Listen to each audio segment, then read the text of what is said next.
साताऱ्या जवळच्या एका छोट्याशा गावात वैदेहीचं लग्न रुद्रप्रताप सोबत मोठ्या थाटामाटात झालं होतं.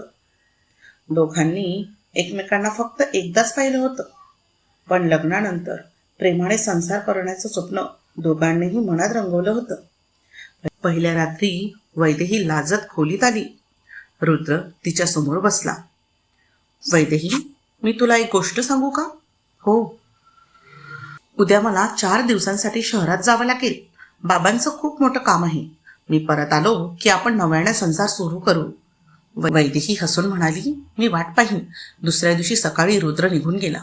पहिला दिवस गेला, दुसरा दिवस गेला, तिसरा, चौथा, पण रुद्र परत आलाच नाही. घरच्यांनी शोधाशोध सुरू केली. पोलीस तक्रारी झाली, काहीच पत्ता लागला नाही. गावात कुजबूज सुरू झाली. नवीन बायको सोडून पळून गेला. दुसरीकडे प्रेम असेल. बिचाऱ्या मुलीचं आयुष्य संपलं. वैदेहीच्या कानावर रोज हे शब्द पडत होते, पण ती एकच उत्तर द्यायची, माझा नवरा मला सोडून जाणार नाही. महिने गेले. 1 वर्ष झालं. रुद्रचा काही पत्ताच लागला नाही. दोन्ही घरच्यांनी वैदेहीला दुसरं लग्न करण्याचा सल्ला दिला, पण ती ठाम होती. मी जिवंत असेपर्यंत त्याची वाट पाहीन. ती रोज संध्याकाळी घरासमोर दिवा लावायची. हा दिवा रुद्रसाठी 7 वर्ष अशीच निघून गेली. एका दिवशी गावात एक अनोळखी माणूस आला.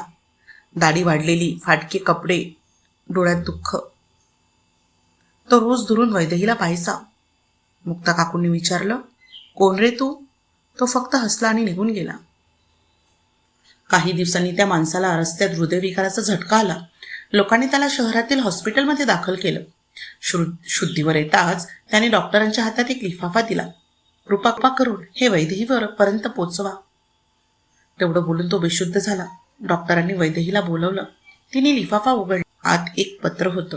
वैदेही, जर हे पत्र तुझ्या हातात आलं असेल तर मी कदाचित शेवटच्या श्वासावर असेल. मी तुला सोडून गेलो नव्हतो.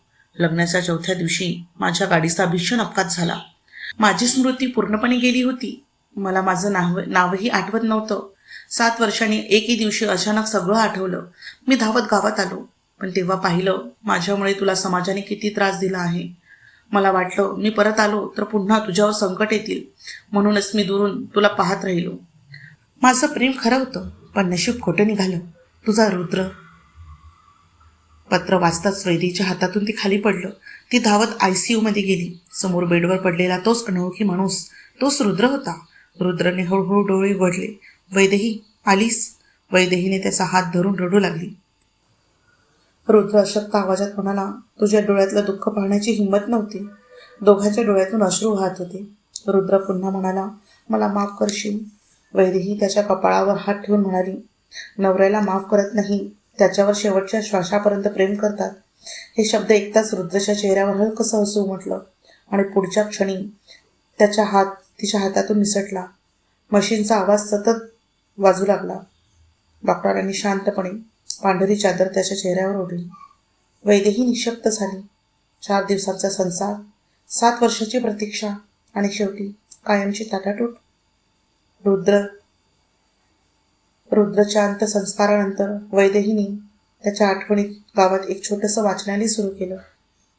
दरवर्षी त्यांच्या लग्नाच्या दिवशी ती रुद्रच्या फोटोसमोर एक दिवा लावायची आणि हळूच म्हणायची, तू 4 दिवसांचा नवरा होतास, पण माझं प्रेम आयुष्यभराचं होतं.